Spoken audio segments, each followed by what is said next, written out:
사무엘하 1장 1에서 27절 말씀입니다. 사무엘하 1장.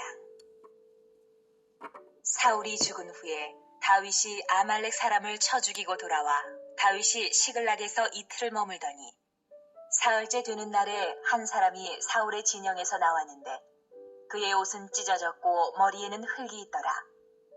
그가 다윗에게 나와 땅에 엎드려 절하매 다윗이 그에게 묻되 너는 어디서 왔느냐? 하니 대답하되 이스라엘 진영에서 도망하여 왔나이다. 하니라. 다윗이 그에게 이르되 일이 어떻게 되었느냐? 너는 내게 말하라. 그가 대답하되 군사가 전쟁 중에 도망하기도 하였고 무리 가운데 엎드려져 죽은 자도 많았고 사울과 그의 아들 요나단도 죽었나이다. 하는지라. 사랑하는 형제 여러분, 4월 27일 수요일 새벽 묵상에 오신 것을 환영합니다. 오늘부터 사무엘하 묵상을 시작합니다. 사무엘상과 사무엘하는 원래는 분리되지 않은 한 권의 책입니다. 후세 사람들이 편의상 분리한 것 뿐이므로 그 집필 동기와 주제가 같다고 할 수 있습니다. 사무엘상하는 다윗 사후 남북 분열 왕국 시대 초기에 사무엘 선지학교에 소속된 익명의 편집자가 기록한 것으로 봅니다. 그 집필 동기는 크게 두 가지인데요. 하나는 남북 왕국으로 분열되었으나 원래는 하나의 나라이고 하나님이 선택하신 한 민족임을 깨닫게 하는 것이고요. 다른 하나는 백성들의 인본적 요청으로 인해 왕정 체제가 시작되었지만 하나님은 사무엘을 통하여 왕에게 기름을 붓게 하심으로써 신정적 왕정이 되었으니 인본주의를 버리고 신본주의, 하나님 중심주의로 통치하고 살아가야 왕국의 성공과 평화가 있다라는 메시지입니다.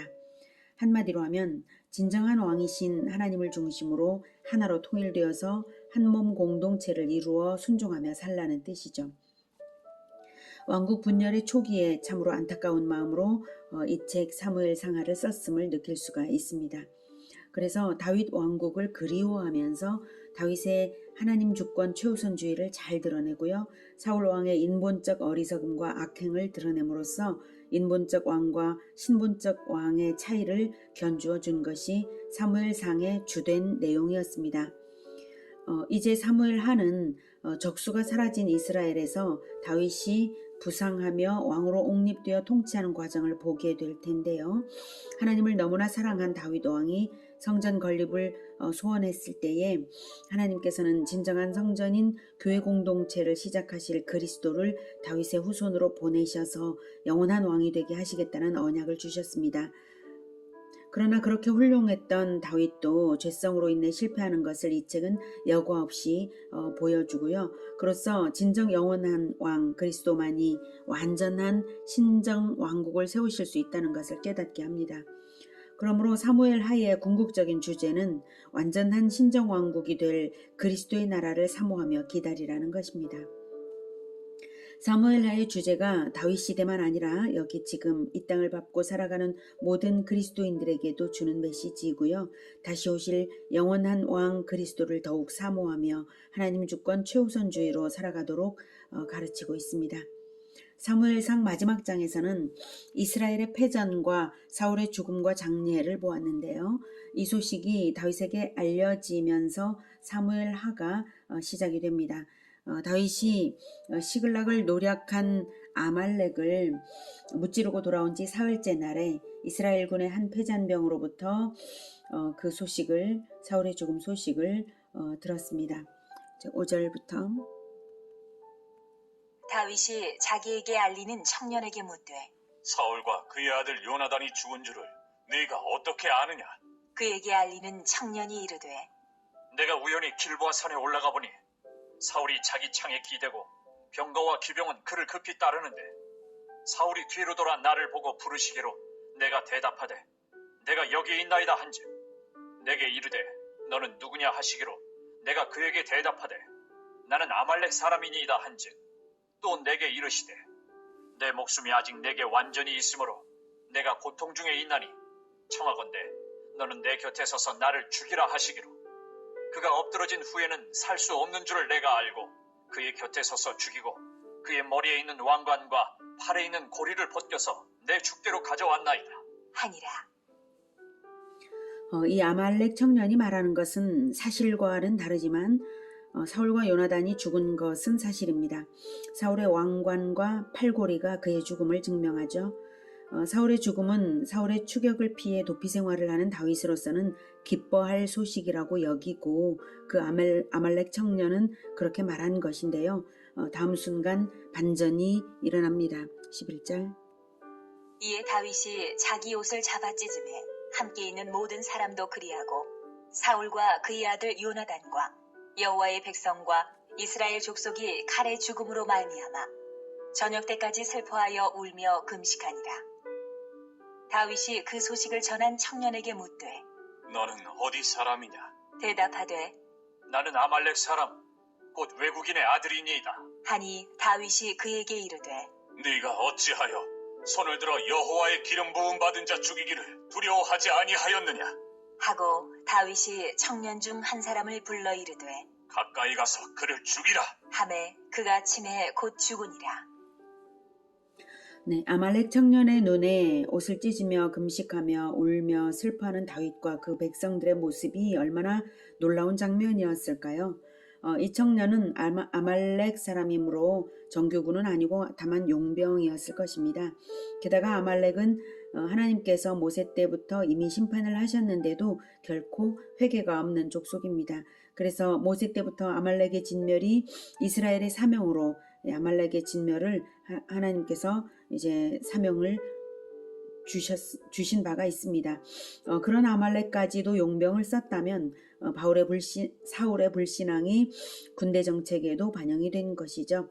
아무튼 아말렉 청년이 말한 것은 사울의 죽음 자체만 빼고는 다 거짓입니다. 그리고 다윗은 그가 거짓말을 하는 것을 알아차렸을 것입니다. 왜냐하면 당시 이스라엘 사람들은 할례받지 못한 이방인들에게 죽임을 당하는 것을 크나큰 수치로 여겼기 때문이고 그렇게 여겼는데 하물며 아말렉 사람이야 말로 할 수 없죠. 자, 사울이 죽을 때에 심지어 자살을 한 이유도 바로 할례받지 못한 자들에게 죽임을 당하는 것이 두렵다라는 것이었습니다. 사무엘상 31장 4절에서 자기의 무기를 든 자에게 칼을 빼어서 그것으로 나를 찌르라. 할례받지 않은 자들이 와서 나를 찌르고 모욕할까 두려워하노라 이렇게 했었죠. 그래서 무기 든 자가 두려워하니까 스스로 자살했던 것이 사실입니다. 다윗은 그 아말렉 청년이 사울을 자기가 죽였다고 하면 상을 받을 줄로 여기고 거짓말을 하는 줄을 알아차렸을 것입니다. 그리고 아말렉 청년은 자기 입으로 자기가 죽였다고 말함으로써 자기 이익을 위해서라면 충분히 사울 왕을 죽일 만한 자로 자기를 드러내고만 것입니다. 또한 율법도 거짓 증언에 대하여 심판할 때에는 거짓 증인이 의도한 바를 돌려주라고 명하고 있습니다. 신명기 19장 19절에 그가 그의 형제에게 거짓 증인이 자기의 형제에게 행하려고 꾀한 그대로 그 거짓 증언을 통해서 행하려고 한 그 악행 그대로를 거짓 증인에게 돌려주라고 꾀한 그대로 그에게 행하여 너희 중에서 악을 제하라 이렇게 명하고 있거든요.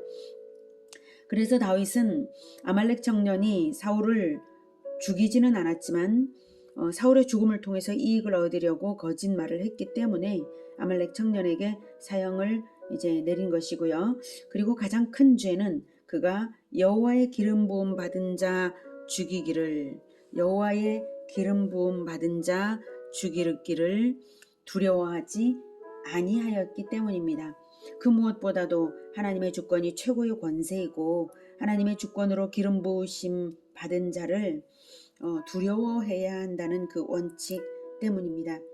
사울의 어떠함과 관계없이 다윗은 철두철미하게 그 원칙을 지키고 있었던 것입니다.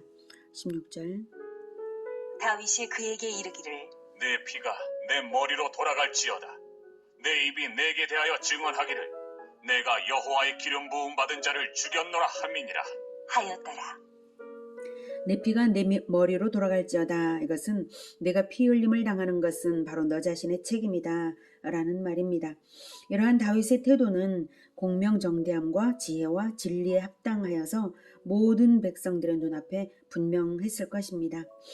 사울의 죽음으로 이제 이스라엘로 돌아갈 수 있게 되고 도피 생활을 안 하게 되고 이스라엘에서 권력을 가질 수 있는 기회가 된 것인데 그것을 기뻐하기보다는 사울의 죽음을 안타깝게 여기는 바른 마음입니다. 게다가 다윗은 애가를 지어 부르며 사울과 요나단의 죽음을 조상했고요. 유다 족속에게 가르쳐 부르게 하였습니다. 백성들의 존경을 받지 않을 수가 없지요. 17절.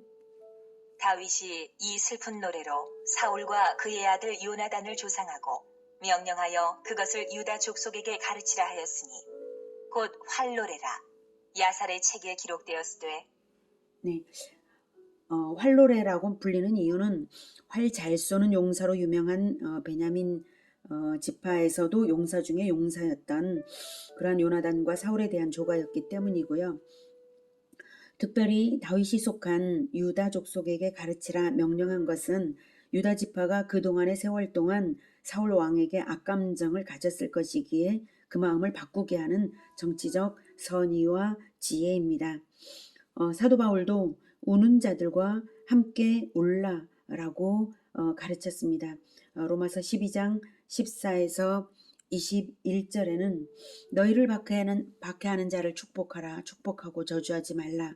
즐거워하는 자들과 함께 즐거워하고 우는 자들과 함께 울라. 서로 마음을 같이하며 높은 데 마음을 두지 말고 도리어 낮은 데 처하며 스스로 지혜 있는 채 하지 말라. 아무에게도 악을 악으로 갚지 말고 모든 사람 앞에서 선한 일을 도모하라. 할 수 있거든 너희로서는 모든 사람과 더불어 화목하라. 내 사랑하는 자들아 너희가 친히 원수를 갚지 말고 하나님의 진노하심에 맡기라. 기록되었으되 원수 갚는 것이 내게 있으니 내가 갚으리라고 주께서 말씀하시니라. 내 원수가 줄이거든 먹이고 목마르거든 마시게 하라. 그리함으로 내가 숫불을 그 머리에 쌓아놓으리라. 악에게 지지 말고 선으로 악을 이기라. 이렇게 사도 바울도 가르칩니다. 야살의 책은 의인들의 책이라는 뜻이고요. 영웅들의 이야기를 기록한 고대 문서입니다. 사무엘 상하가 기록될 그 당시에는 존재했었던 역사적 자료였지만 지금은 사라져버렸습니다. 아무튼 다윗의 조가는 유다 족속에게 가르쳐져서 구전되다가 야살의 책에 기록되어 남겨졌다가 야살의 책을 다시 사무엘 상하의 기록자가 인용하여서 쓴 것입니다. 그 인용을 보겠습니다. 19절. 이스라엘아, 내 영광이 산 위에서 죽임을 당하였도다. 오호라, 두 용사가 엎드러졌도다. 이 일을 가드에도 알리지 말며 아스골론 거리에도 전파하지 말지어다. 블레셋 사람들의 딸들이 즐거워할까? 할례받지 못한 자의 딸들이 개가를 부를까 염려로다. 길보아 산들아, 너희 위에 이슬과 비가 내리지 아니하며 재물 낼 밭도 없을지어다. 거기서 두 용사의 방패가 버림바 됨이니라. 곧 사울의 방패가 기름 부음을 받지 아니함 같이 됨이로다. 죽은 자의 피에서 용사의 기름에서 요나단의 활이 뒤로 물러가지 아니하였으며 사울의 칼이 헛되이 돌아오지 아니하였도다. 사울과 요나단이 생전에 사랑스럽고 아름다운 자이러니 죽을 때에도 서로 떠나지 아니하였도다. 그들은 독수리보다 빠르고 사자보다 강하였도다. 이스라엘 딸들아, 사울을 슬퍼하여 울지어다. 그가 붉은 옷으로 너희에게 화려하게 입혔고 금놀이개를 너희 옷에 채웠도다. 오호라, 두 용사가 전쟁 중에 엎드러졌도다. 요나단이 내 산 위에서 죽임을 당하였도다. 내 형 요나단이여, 내가 그대를 애통함은 그대는 내게 심히 아름다움이라. 그대가 나를 사랑함이 기이하여 여인의 사랑보다 더하였도다. 오호라, 두 용사가 엎드러졌으며 싸우는 무기가 망하였도다. 하였더라. 자신을 죽이려고 악착같이 추격했던 사울을 용서함은 물론이고요. 그의 용맹을 칭송하기까지 하며 진심을 다해서 그 죽음을 슬퍼한 다윗의 태도는 이스라엘을 뜨겁게 사랑하는 진정한 왕으로서의 태도이고 온 백성의 감동과 존경을 불러일으키지 않을 수 없다 하겠습니다. 이제 사울과 요나단의 죽음으로 지도력의 공백 상태가 되어서 혼란스러워질 이스라엘의 이 활노래는 이스라엘의 정신적 지주로서 다윗을 온 백성의 마음에 두게 했을 것입니다. 오늘은 사울과 요나단의 죽음을 애도하는 다윗의 태도를 통해서 성숙한 그리스도인의 성품이 어떠해야 하는지를 배웠습니다. 하나님의 주권을 최고로 높이며 개인의 감정을 초월하여서 하나님 나라 공동체 차원에서 악을 선으로 갚으며 우는 자들과 함께 울며 온 백성으로 하여금 가장 아름다운 감정이 공유되게 하는 그것입니다. 참으로 그러한 그리스도의 마음을 가진 자들이 되기를, 다윗처럼 겸손과 사랑의 지혜를 가질 수 있기를 우리 모두를 위하여 기원합니다. 기도하겠습니다. 하나님, 다윗이 참으로 예수 그리스도의 마음, 겸손함과 지혜와 사랑의 마음, 그리고 하나님의 주권을 최고로 높이는 그 마음을 가지고 이 활노래를 부른 것을 생각하니 참으로 감동입니다. 하나님, 우리가 바로 그러한 마음을 가질 수 있기를 간절히 원합니다. 그 어떤 일, 어떤 요동 앞에서도 오직 하나님의 주권을 최우선으로 높이고 하나님 나라를 가장 사랑하고, 그리고 백성들의 마음이 그리스도와 동화되도록 그렇게 마음을 쓰는 자들이 다 되게 주님 도와주시옵소서. 우리 마음에 늘 성령으로 충만케 하여 주시옵소서. 예수님의 이름으로 기도드립니다. 아멘. 이어지는 시간은 개인 기도 시간입니다.